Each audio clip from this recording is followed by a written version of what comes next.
এমনিতে ধরেন 2017 সালে যখন বিশ্ববিদ্যালয় হয়েছিল তখন কিন্তু এখানকার যে স্টেক হোল্ডাররা, বিশেষ করে শিক্ষার্থী, শিক্ষক, অভিভাবক, এদের কারোই মতামত কিন্তু নেওয়া হয়।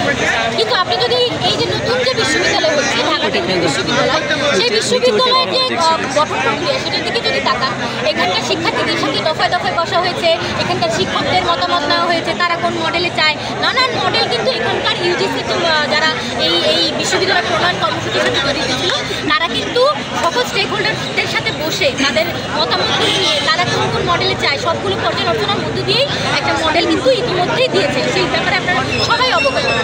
তো সেই জায়গা থেকে একটা কথা এই সময় আপনারা দেখছেন যে শিক্ষকরা কিন্তু এতদিন মানে শিক্ষার্থীদের পক্ষে কথা বলছে তা না। বিভিন্ন সময় আমরা যখনই কোনো কর্মসূচি দিয়েছি ভেতরে ভেতরে কিন্তু তারা এগুলো বিরোধিতা করেছে, ক্লাসরুমগুলোতে ছেলেমেয়েদের বোঝানোর চেষ্টা করেছে যে বিশ্ববিদ্যালয় হলে কি ক্ষতি হবে, এইসব কথা কিন্তু তারা বলেছে। কিন্তু গতকাল আমরা যেটা দেখলাম, তারা প্রকাশ্যে এসে ইউজিসির সামনে অবস্থান করলো এবং তারা কিছু কিছু কথা বলল। তারা বললো যে এখানকার 1500 যে শিক্ষা ক্যাডারের যে পদ, সেই পদগুলো নাকি বিলুপ্ত হয়ে যাবে। এই ধরনের যে কথাগুলো তারা বললো, এইগুলো কিন্তু একেবারেই সঠিক কথা না। আমাদের যে বিশ্ববিদ্যালয় হচ্ছে সেই বিশ্ববিদ্যালয়ের মধ্য দিয়ে কিন্তু এখানকে যারা বিশ্ববিদ্যালয় পড়ানোর মতো যোগ্য শিক্ষকেরা আছে তারা কিন্তু এখানে থাকার সুযোগ পাচ্ছে এবং তাদেরকে কনসিডার করার জায়গা কিন্তু এই বিশ্ববিদ্যালয়ের অধ্যাদেশে রাখা হচ্ছে। কিন্তু এরপরও যে শিক্ষকরা আপনারা জানেন ক্যাডাররা কিন্তু সাধারণত ইন্টারপূর্ব যে শিক্ষা, উচ্চ মাধ্যমিক শিক্ষার জন্য কিন্তু ক্যাডাররা হয়ে থাকে, কিন্তু তারা এখানে বিশ্ববিদ্যালয়ে পড়াচ্ছে। স্বাভাবিকভাবেই এখানকার শিক্ষার্থীরা কিন্তু বিশ্ববিদ্যালয়ের মানের শিক্ষা এই শিক্ষকদের কাছ থেকে পাচ্ছে না। ফলে এখানকার শিক্ষার মান যেমন কম, একদিকে শিক্ষকদের মান ভালো না, তার উপরে পর্যাপ্ত শিক্ষক সংখ্যা নাই, তার উপরে আমি যদি দেখি এখানে ক্লাসরুম সংকট থেকে শুরু করে এখানে রেজাল্ট বিপর্যয় থেকে শুরু করে গত 8 বছরে কমবার নিশ্চয়ই মিডিয়ার সামনে আমরা আসি নাই, অনেকবার আসছি। আমাদের জানেন ইতিহাসের কথা জানেন, সিদ্দিকুর চোখ হারাইছে এই বিশ্ববিদ্যালয়ের এই 7 কলেজের যে ঢাকা বিশ্ববিদ্যালয়ের যে বৈষম্য সিন্ডিকেট, এটার বিরুদ্ধে দাঁড়াতে। ফলে দিনের পর দিন শিক্ষার্থীরা কিন্তু এটা নিয়ে লড়াই করছে, কিন্তু আমরা দেখলাম যে তখন কিন্তু কোনো শিক্ষকেরা আমাদের পাশে এসে দাঁড়ায় নাই। কিন্তু এখন যখন তাদের সাথে আঘাত লাগছে তখন আমরা দেখছি যে তারা ইউজিসির সামনে গিয়ে অবস্থান নিচ্ছে। আমি স্পষ্ট করে বলতে চাই যে শিক্ষকদের সাথে আমাদের কোনো ধরনের কোনো বিরোধ নাই, তাদের স্বার্থ, তাদের মর্যাদা আমরা কোনোভাবে ক্ষুণ্ণ করতে চাই না।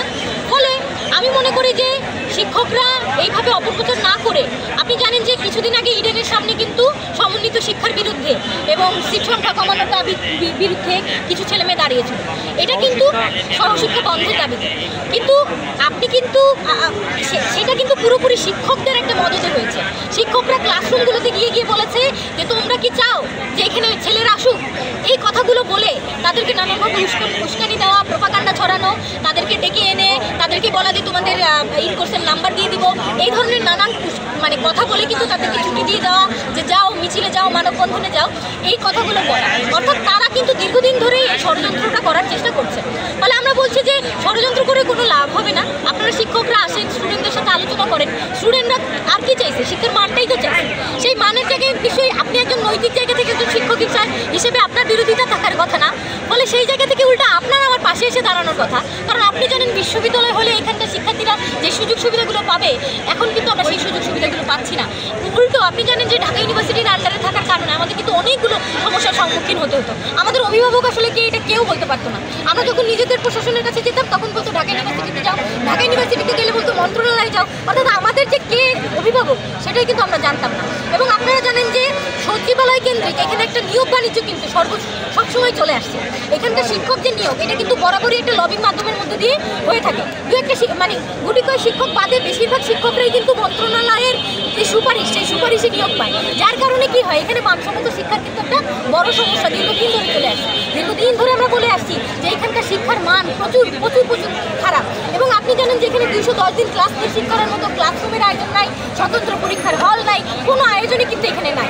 শিক্ষার্থীরা মনে করেছে যে যদি এখানে বিশ্ববিদ্যালয় হয় তাহলে এখানে বাজেট আসবে, বরাদ্দ হবে এবং এই বরাদ্দর মধ্যে দিয়ে অবকাঠামো উন্নয়ন হবে, শিক্ষার মান বাড়বে, গবেষণার সুযোগ পাবে শিক্ষার্থীরা।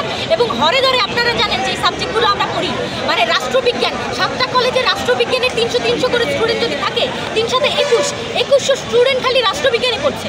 কিন্তু চাকরির ক্ষেত্রে কি রাষ্ট্রবিজ্ঞানের স্টুডেন্টদের জায়গা আছে? নাই। কিন্তু ঠিক একইভাবে বাংলা স্টুডেন্টের কি চাকরি ক্ষেত্রে জায়গা আছে? নাই। ফলে আমরা বলছি যে এই সাবজেক্টগুলোরও কিন্তু ভেরিয়েশন আনা দরকার, বিশেষ করে ল, জার্নালিজমের মতো যে সাবজেক্টগুলো, ফটোগ্রাফি, তারপরে এখানে নাটক, অভিযানে চালু করা যে সাবজেক্টগুলো আছে সেগুলো আসা দরকার। আগামী যে বিশ্ববিদ্যালয় আসবে সেই বিশ্ববিদ্যালয়ে কিন্তু এই সাবজেক্টগুলো যুক্ত হচ্ছে। এই সাবজেক্টগুলোতে যারা পড়তে চায় তারা কিন্তু সেই সুযোগটা পাবে। ফলে আমি মনে করি যে শিক্ষকদের এটা বিরোধিতা না করে উল্টো শিক্ষার্থীদের পাশে দাঁড়ানো দরকার। আমরাও তাদের বিরোধিতা করতে চাই না, আমরাও চাই তারা তাদের অধিকার পাক। তারা কি শিক্ষকরা কি এরকম